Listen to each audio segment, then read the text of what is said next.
NRHM का deputation सुबह ही आज मेरे पास आया। उन्होंने मुझे बोला कि हमारी जो है हमें पक्का करने के लिए बड़ी हमारी पुरानी डिमांड है, ये भी आप रखें। एक हमारा नरेगा के एम्प्लॉइज़ हैं, जिसमें हमारे GRS हैं, जिसमें हमारे टेक्निकल असिस्टेंट्स हैं, जिसमें हमारे डाटा एंट्री ऑपरेटर्स हैं।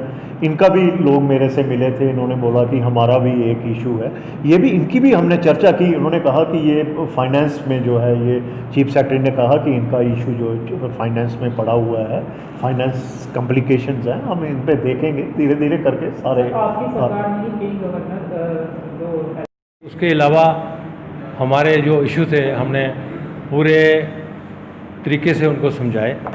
जैसे जो लैंड का इशू था, क्योंकि जब मैं 1.5 साल हो गया कमेटी के दफ्तर में बैठे हुए, उसी हिसाब से मैंने ये फाइल जो है वो हर वक्त चला रहा हूँ। जैसे आपको पता है कि हमारा रैसी हॉस्पिटल का मसला था, जहाँ लैंड का हमारा जो भी मसला था उसको मैं पूरे तरीके से, KV स्कूल का हमारा मसला था, नंदा साहब से मिल के मैं पूरे तरीके से उसको पूरे अच्छे तरीके से उसको फाइल पूरी कंप्लीट करके फिर उसको दोबारा हमने चलाया। और मैं समझता हूँ कि आज उसका कुछ रिजल्ट हमें मिल रहा है।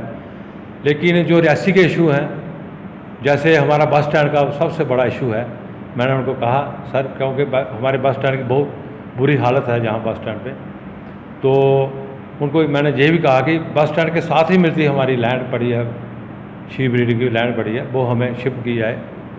तो उसके बाद जो हमारा बैटरी हॉस्पिटल है, मैंने उनको कहा कि आपको जैसे मालूम है कि शहर में गाय भैंसे नहीं का हॉस्पिटल नहीं होता है, ये पुराना हॉस्पिटल बना था, तो आज उस हॉस्पिटल की बुरी हालत है और वो बिल्डिंग डैमेज होने वाली है।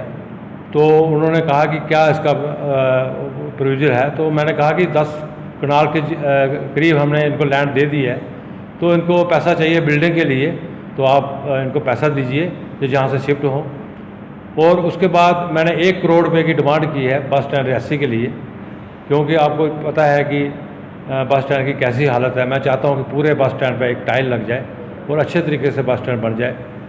उसके बाद हमारा जो महादेव मंदिर है, वहाँ 9 नंबर वार्ड में हमारी स्टेट लैंड है, 24 कनाल हमारी स्टेट लैंड पड़ी हुई है, वो भी हमने उसको शिफ्ट करने के लिए कहा। और उसके बाद आपको वार्ड नंबर 4 में जो आपको पता है कि हमारी 13-14 कनाल ज़मीन जो है वहाँ पड़ी हुई है, मैंने उनको कहा कि बस स्टैंड हमारे जहाँ रैसी में, क्योंकि गाड़ियों खड़े करने के लिए हमारे पास जगह नहीं है, जो भी बाहर से आता है पुलिस वाले उनको डंडे मारते हैं, गाड़ी खड़ी नहीं करने देते हैं। तो आप हमारे पास लैंड पड़ी हुई है, तो आप हमें पैसे लीज़ कीजिए।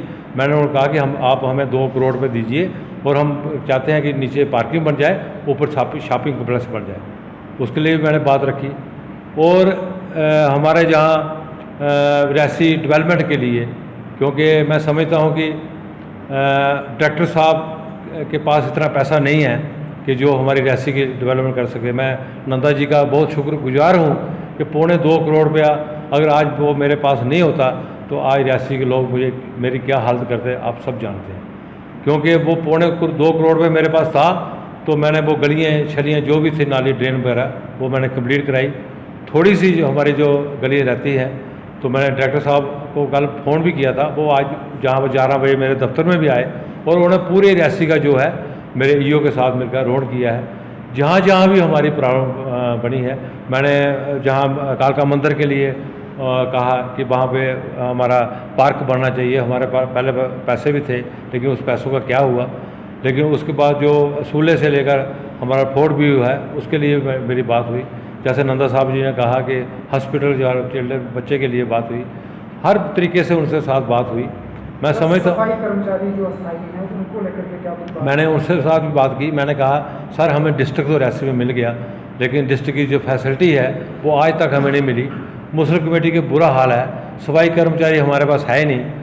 तो पूरी डिटेल से उनसे मैंने बात की है।